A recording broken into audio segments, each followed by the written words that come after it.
ఈరోజు డేట్ 19/12/2024 సంవత్సరం.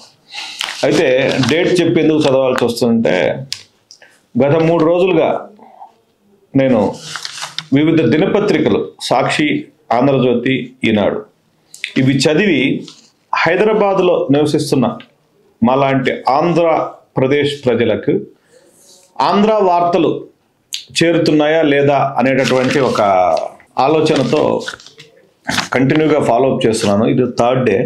అయితే ఓవరాల్గా చూస్తుంటే సాక్షి దినపత్రికలు అయితే కంప్లీట్గా ఆంధ్రప్రదేశ్కు సంబంధించినటువంటి ఎటువంటి వార్త కూడా ప్రచురించలేదు. నిన్న చెప్పాను, ఈరోజు మళ్ళీ చెప్తున్నాను. జగన్మోహన్ రెడ్డి గారి పర్యటనల విషయం కానీ, లేదా పర్యటించి ఎక్కడ చేరాడు, ఈరోజు ఎవరెవరిని సందర్శించాడు, లేదా ఏ ప్రాంతాన్ని సందర్శించాడు, ఏదైనా ముఖ్యమైనటువంటి ఇన్ఫర్మేషన్ ఏది కూడా నిన్న జరిగింది ఇవ్వట్లేదు, ఈరోజు చేయబోయేది ఇవ్వట్లేదు. సో ఓవరాల్గా సాక్షిలో అయితే ఎలాంటి సమాచారము ఆంధ్రప్రదేశ్కు సంబంధించింది లేదు. కేవలం కేంద్రానికి, దేశానికి లేదా తెలంగాణ రాష్ట్రానికి సంబంధించినటువంటి వార్త మాత్రమే ప్రచురించబడ్డాయి. సరే, ఈరోజు ఈనాడు పేపర్ చదవాలని డిసైడ్ చేశాము. ఈనాడు హెడ్లైన్స్లో హైదరాబాద్ సిటీ స్పెషల్లో మిస్టర్ మాయావి నిష్క్రమణ 537 వికెట్స్ తీశాడని చెప్పి, మిస్టర్ మాయావి అని అశ్విన్, భారతదేశ స్పిన్ బౌలర్ అశ్విన్ గురించి హెడ్లైన్స్ రాయడం జరిగింది. అశ్విన్ 537 వికెట్లు తీసినట్టు, 106 టెస్టుల్లో అశ్విన్ పడగొట్టిన వికెట్లు ఇవి. అత్యధిక వికెట్లు సాధించిన భారత బౌలర్ జాబితాలో కుంబ్లే 619 తర్వాత 2వ స్థానంలో ఇతడు ఉన్నట్టుగా ఈనాడులో హెడ్లైన్స్లో వార్త ప్రచురించాడు. 3503 టెస్టు పరుగుల్లో అశ్విన్ 3503 టెస్టు మ్యాచ్ల్లో పరుగులు సాధించినట్టుగా కూడా ఇక్కడ ఒక వార్త ప్రధానంగా ప్రచురించడం జరిగింది. మరో ప్రధానమైనటువంటి వార్త ఏంటంటే, భూ పరిపాలనలో నవశకం. అసెంబ్లీలో పొంగులేటి శ్రీనివాసరెడ్డి గారు చెప్పినట్టుగా, అంటే ఆ అసెంబ్లీలో జరిగినటువంటి వార్తకు సంబంధించినటువంటి ప్రధానమైనటువంటి వార్తను మెయిన్ హెడ్ పేజీలో ప్రచురించడం జరిగింది. ధరణి స్థానంలో భూభారతి అనేటటువంటి ఒక పోర్టల్ తీసుకొస్తున్నట్టు, సమస్యలకు పరిష్కారాలను చట్టబద్ధం చేసేలా పలు సెక్షన్లు, ఆర్డీఓ కలెక్టర్ల స్థాయిలో అప్పీళ్ల వ్యవస్థ, న్యాయపరమైన అంశాలను ల్యాండ్ ట్రిబ్యునల్స్, వివాదాలపై పేదలకు ఉచిత న్యాయ సలహాలు, అబాది గ్రామకంఠం ప్రాంతాల్లో నివాస స్థలాలకు సంపూర్ణ హక్కులు, 2014 జూన్ 2కు ముందు సాదా బైనామా కొనుగోళ్లు క్రమబద్ధీకరణ, 19 సెక్షన్లతో శాసనసభలో నూతన ROR 2024 బిల్లు పెట్టడం జరిగినది తెలంగాణ అసెంబ్లీలో. భూముల సమాచారం దాచలేక ఎవరినైనా ఎక్కడి నుంచి అయినా వివరాలు చూసేలా ఏర్పాట్లు చేస్తున్నాం. అంటే ఈ భూభారతి అనేటటువంటి ఒక వెబ్ పోర్టల్లో తెలంగాణకు సంబంధించినటువంటి అన్ని భూములను ఎవరైనా ఎక్కడి నుంచి అయినా ఆ పోర్టల్లోకి లాగిన్ అయ్యి ఆ సర్వే నెంబర్లు, ఆ గ్రామం తాలూకు పేర్లు ఎంటర్ చేస్తే ఆ భూమికి సంబంధించినటువంటి పూర్తి వివరాలు చూసుకునే విధంగా అక్కడ పెట్టే ప్రయత్నం చేస్తున్నామని ప్రధానంగా చెప్పడం జరిగింది. జమిలీ ఎన్నికలపై 31 మందితో జేపీసీ 31 మంది జమిలీ ఎన్నికల పైన జరిగినటువంటి పార్లమెంట్లో మొన్న రసాబస మనం అందరికీ తెలిసిన విషయమే. అయితే ఈ జమిలీ ఎన్నికలకు సంబంధించినటువంటి చర్చలు, దానికి సంబంధించినటువంటి విధి విధానాలను ఖరారు చేయడానికి 31 మందితో కూడినటువంటి ఒక జేపీసీని, జాయింట్ పార్లమెంటరీ కమిటీ అని ఏర్పాటు చేయడం జరిగింది. ఇందులో ప్రధానంగా లోక్సభ నుంచి 21, రాజ్యసభ నుంచి 10 మంది సభ్యులను ఏర్పాటు చేయడం జరిగింది. సీఎం రమేష్, బాలశౌరి, హరీష్, బాలయోగులకు చోటు దక్కింది. కాంగ్రెస్ తరఫున ప్రియాంక, ఎన్సీపీ నుంచి సుప్రియా సూలే వీళ్లకు ఆ జేపీసీ కమిటీలో వీళ్ళని కూడా చేర్చుకోవడం జరిగింది అన్నట్టుగా ఇక్కడ ప్రధానంగా ప్రచురించడం జరిగింది. మరో విషాదకరమైనటువంటి వార్త ఏంటంటే, ముంబై తీరంలో ఘోర ప్రమాదం. ఫెర్రీని ఢీకొట్టిన నౌకాదళ స్పీడ్ బోటు, 3 సిబ్బందితో సహా 13 మంది మృతి, 99 మందిని రక్షించిన సహాయక సిబ్బంది. ముంబై తీర ప్రాంతంలో నేవీకి సంబంధించినటువంటి ఒక స్పీడ్ బోటు ఒక ఫెర్రీని గుద్ది దాదాపు 13 మంది మృతి చెందడం జరిగింది. 3 ఇందులో నేవీకి సంబంధించినటువంటి ఆఫీసర్స్గా ఉన్నట్టు ఇందులో ప్రధానంగా ముద్రించడం జరిగింది.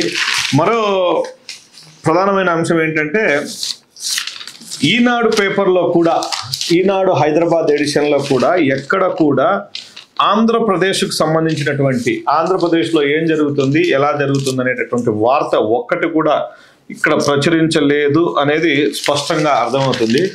ఏ పేపర్ చూసినా, సాక్షి చూసినా, ఈరోజు ఈనాడు చూసినా పరిస్థితి ఆంధ్రప్రదేశ్ వార్తలకు ఎక్కడా తావు లేదు. ఓకే, విల్ గో ఫర్, మనము ఆంధ్రజ్యోతిని ఒకసారి చెక్ చేసే ప్రయత్నం చేద్దాం. ఆంధ్రజ్యోతిలో కూడా ఏమైనా ఆంధ్రప్రదేశ్కు సంబంధించినటువంటి వార్త ప్రచురించారో ఏమిటో చూద్దాం. సో వీళ్ళు కూడా దాదాపు ఈనాడు లాగే కనపడుతుంది. హెడ్లైన్ సేమ్, భూమికి భరోసా, సామాన్యుల హక్కులను పరిరక్షిస్తామని చెప్పి పొంగులేటి గారి వ్యాఖ్యలను ప్రధానంగా ఆంధ్రజ్యోతి హెడ్లైన్స్లో ప్రచురించడం జరిగింది. రెండోది, అదానికి ప్రధాని అండా, ఇద్దరు కలిసి దేశం పరువు తీశారు అని చెప్పేసి కాంగ్రెస్ పార్టీ, తెలంగాణలో కోరుతీరినటువంటి కాంగ్రెస్ పార్టీ రేవంత్ రెడ్డి యొక్క, అంటే ముఖ్యమంత్రి రేవంత్ రెడ్డి గారితో కలిసి నిన్న గవర్నర్ గారి రాజ్భవన్ను ముట్టడి చేయడం జరిగింది.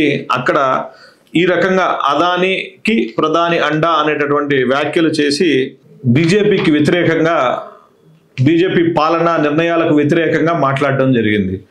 కాంగ్రెస్ 75 ఏళ్లలో పెంచిన ప్రతిష్టను దెబ్బతీస్తున్నారు. అదాని అవినీతిపై జేపీసీ ఎందుకు వేయడం లేదు?